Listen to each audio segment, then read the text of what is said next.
Hello students, how are you? Let's discuss and go through the poem named The Laburnum Top, composed by Ted Hughes, an English poet. Actually, this poem contains 4 stanzas and the last one is of just one line, but today we will do only 2 stanzas of the poem, first and second. Overall, complete 9 lines. We will discuss the first 9 lines line wise. We will go through its meaning, metaphoric and surface one, as well as we will discuss the poetic devices used here. So let's go through the lines and know what is going on here. Begin the poem. The laburnum top. सबसे पहले इसके meaning को समझ लेते हैं कि what is laburnum. Laburnum is a type of tree which is known for its poisonous fruits and flowers. मतलब basically आप कह सकते हैं कि ये एक ऐसा वृक्ष है, ये एक ऐसा प्लांट है जो कि पॉइजनस होता है और जनरली लोग पॉइजनस चीज़ों से दूर रहते हैं, यानी एक दूसरे को कहते हैं कि उस पेड़ के नीचे नहीं जाना, वो जहरीला होता है. तो यहाँ हमको देखना है कि इस लेबर्नम के टॉप पर क्या क्या हो रहा है, तो आपको एक बेटर इमेज मिल सके, इमेजिन कर सकें आप उसको. तो मैं आपके लिए एक उसका पिक्चर दिखाती हूँ कि लेबर्नम कैसा होता है. एक बार आप इसको देखिए, ये देखिए पिक्चर, समझ में आ रहा है. येलो फ्लावर्स हैं, ग्रीन लीव्स. और अब आपको यहाँ पर इमेजिन करना है कि suppose a bird enters into it, तो क्या होगा. उसके सारे मूवमेंट को जब यहाँ पोएट एक्सप्लेन किए हैं तो फिर आप इमेज बनाते जाइए and you can feel what ever the ongoings, whatever the activities are going inside the tree. अब जो दूसरा बहुत ही इम्पॉर्टेंट कैरेक्टर है यहाँ, वो है आपकी एक बर्ड जिसका नाम दिया गया है गोल्ड फिंच. क्योंकि पहला 2 लाइन एक बार मैं पढ़ती हूँ, फिर आप इसको समझिए. The laburnum top is silent quite still in the afternoon yellow September sunlight. Laburnum top बिल्कुल साइलेंट है, क्वाइट स्टिल, पूरी तरह से शांत. कैसी दोपहर है, जो कि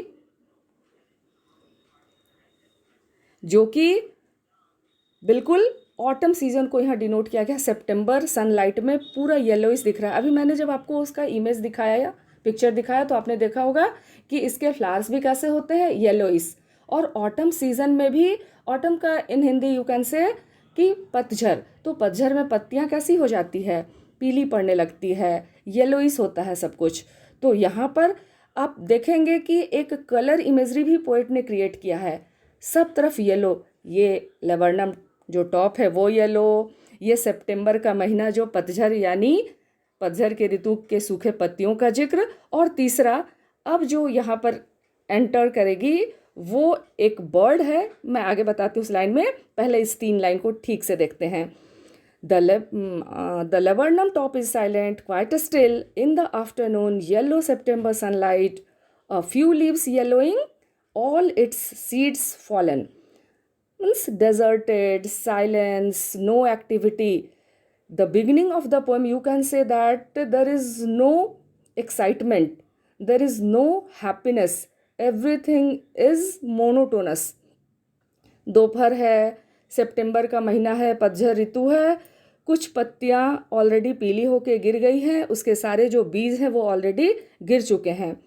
now what changes we will notice in the second stanza, जो कि आपको साथ साथ ये भी समझाएगा कि कोई छोटी या बड़ी घटना भी हमारे जीवन में कैसे बहुत ही ड्रास्टिक चेंजेस ले आती है. क्योंकि आपको फर्स्ट स्टांजा से सेकेंड स्टांजा को जोड़ना है. ऐसे देखिए, till the gold Finch comes. चलिए देख लेते हैं एक बार गोल्ड फिंच कैसे दिखती है. मैंने येलो कलर का जिक्र किया था, इसलिए ये देखिए, ये गोल्ड फिंच जो है वो भारत के किसी बर्ड से आप अगर इसको एसोसिएट करना चाहें तो स्पैरो से कर सकते हैं. कलरफुल स्पैरो कभी कभी दिखती है, अगर आप देखेंगे ध्यान से तो आसपास कभी ना कभी आपको दिख जाएगी. ऐसे ये ओरिजिनली फॉरेन बर्ड है. तो अब लाइंस को फिर से ध्यान से देखिए. टिल का मतलब हम लोग जानते हैं तब तक, यानी ये चुप्पी, ये साइलेंस लेबर्नम टॉप पर कब तक रहा, जब तक कि ये गोल्ड फिंच आ नहीं गई, till the gold Finch comes. अब कैसे आती है, इसके आने का मोड को ध्यान से सुनो और समझो। With a twitching chirp, a suddenness, a startlement at a branch end. यानी ये चरप के साउंड, अपने चहचहाने की आवाज़ के साथ अचानक से स्टार्टल हो जाना। स्टार्टल हो जाना मतलब चौंक जाना। यानी जहाँ बिल्कुल पहले से क्या प्रिवेलेंट था, साइलेंस, स्टिलनेस, और अचानक अगर एक चिड़िया चहचहाते हुए वहाँ आती है तो सब कुछ लगता है जैसे भौचक्का रह जाता है, स्टार्टल्ड हो जाता है। और वो कहाँ के बैठती है, एक ब्रांच एंड पर। यहाँ पर कुछ पोइटिक डिवाइसेस हैं आनोमाटोपिया, तो वो मैं बताती हूँ कि वो क्या होते हैं। पहले लाइंस को आगे पढ़ लेते हैं। Then slick as a lizard and alert and abrupt. फिर स्लिक किसकी तरह, बिल्कुल कोमलता से, बिल्कुल सहजता से, एक लिजार्ड की तरह। लिजार्ड आप जानते हैं, छिपकली। एंड अलर्ट, अलर्ट मतलब चौकन्ना, मीन्स वेरी मच केयरफुल कि आसपास कहीं कोई मेरे अगेंस्ट कोई खतरा तो नहीं है, कोई दुश्मन तो मेरे आसपास नहीं है। And abrupt, abrupt means you cannot guess, you cannot guess its next movement कि वो किस साइड जाएगा, आगे पीछे ऊपर नीचे, किस तरफ अचानक से वो मूव कर जाएगा, ये आप गेस नहीं कर सकते हैं। एब्रप्टली आपको अपने अपने घरों में कभी वॉल पर या कहीं ना कहीं आपने देखा होगा कि आप उसको भगाना किधर चाहें तो किसी और की तरफ अचानक से एब्रप्टली चला जाता है।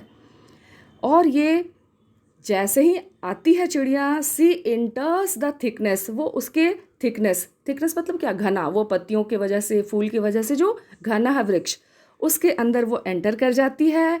And a machine starts up, और it so happens that the deadly tree, almost deadly, ये डेड है नहीं, जो अब तक बिल्कुल क्या था, स्टिल था, शांत था, उसमें लगता है एक मैकेनिज्म, एक मशीनरी स्टार्ट हो जाती है।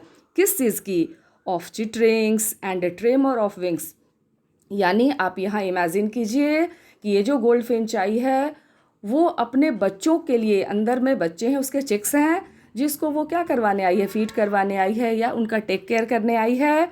और उसके आते ही हर तरफ चहचहाने की आवाज़, पंख के फड़फड़ाने की आवाज़, और पूरा का पूरा जो ट्री है, the whole tree trembles and thrills. ऐसा लगता है कि पूरा पेड़ हिलने लगा है, उसमें एक्साइटमेंट आ गया है। तो अभी सिर्फ अगर सरफेस मीनिंग को देखें तो थोड़ी सी ही बात हुई है, एक सिंपल सी घटना, क्या कि एक साइलेंट सा ट्री है, दोपहर का वक्त है, पतझड़ ऋतु है, यानी सब कुछ स्टिल, ग्लूमी, सैडनेस डिनोट कर रहा है।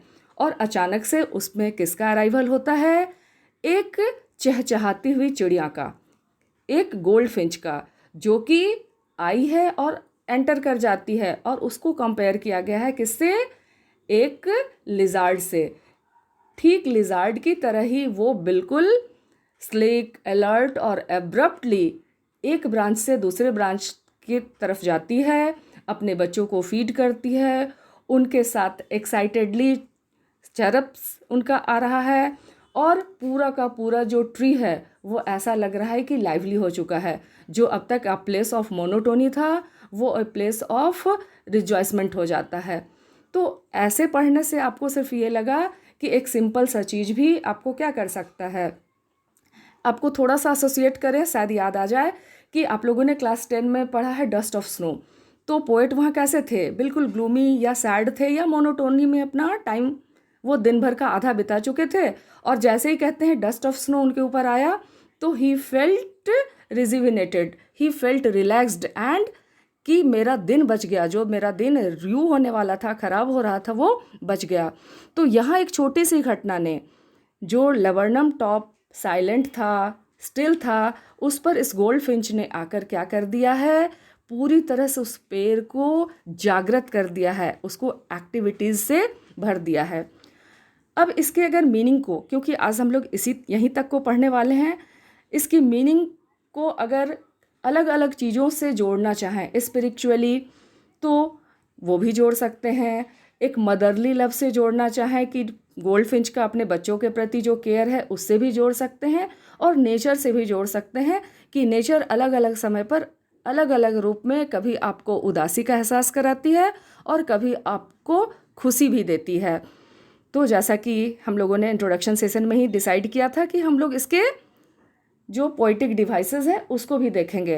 तो ध्यान से देखिए, लाइन नंबर 2 का लास्ट 2 वर्ड्स सितंबर सनलाइट, तो आप लोग को पता ही होगा आई होप, यहाँ क्या इस्तेमाल हुआ है, दिस इज़ एलिट्रेशन। क्यों? क्योंकि एस साउंड क्या हो रहा है, प्रोमिनेंट है। तो हम जानते हैं कि अगर 2 कॉन्सोनेंट साउंड या 2 से अधिक कॉन्सोनेंट साउंड कंटिन्यूअसली हम यूज़ करते हैं तो क्या कहते हैं कि क्या यूज़ किया गया है यहाँ, एलिट्रेशन।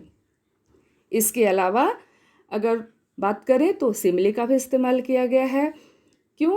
क्योंकि हमने चिड़िया की तुलना किससे कर ली है, गोल्डफिंच की तुलना किससे कर ली है, एक लिजार्ड से। और एक तीसरा जो यहाँ पर पोइटिक डिवाइस, आप शायद आपके लिए उतना यूज़फुल है या नहीं, बट फॉर योर इन्फॉर्मेशन, कि ओनोमाटोपिया भी यहाँ यूज़ किया गया है। अब ये क्या होता है, दीज आर साउंड वर्ड्स, यानी जिन वर्ड्स को पढ़ के आपके दिमाग में कोई ना कोई साउंड कौंध जाए तो उसको कहते हैं ओनोमाटोपिया। जैसे चरप जब बोले तो आपके दिमाग में एक इमेज बना चहचहाने की आवाज़, चिटरिंग से भी एक चहचहाने जैसा चुई चुई की चिड़ियों की बच्चों के आवाज़ दिमाग में गूंजी होगी, और ट्रेमर मतलब पंखों के फड़फड़ाहट की आवाज़। तो ऐसे शब्द जिसको सुनते ही कोई ना कोई साउंड मेरे माइंड में इको करने लगे तो उसको हम लोग कहते हैं कि ये ओनोमाटोपिया है। आई होप कि अभी सेकंड स्टैंजा तक आपका लगभग क्लियर होगा, और अगले एपिसोड में, अगले क्लास में हम इसका जो नेक्स्ट लाइन्स है उसको क्लियर करेंगे। अगर कहीं कोई कन्फ्यूज़न होगा तो आप हमको कमेंट्स में बता सकते हैं कि हम उसको फिर से क्लियर कर दें।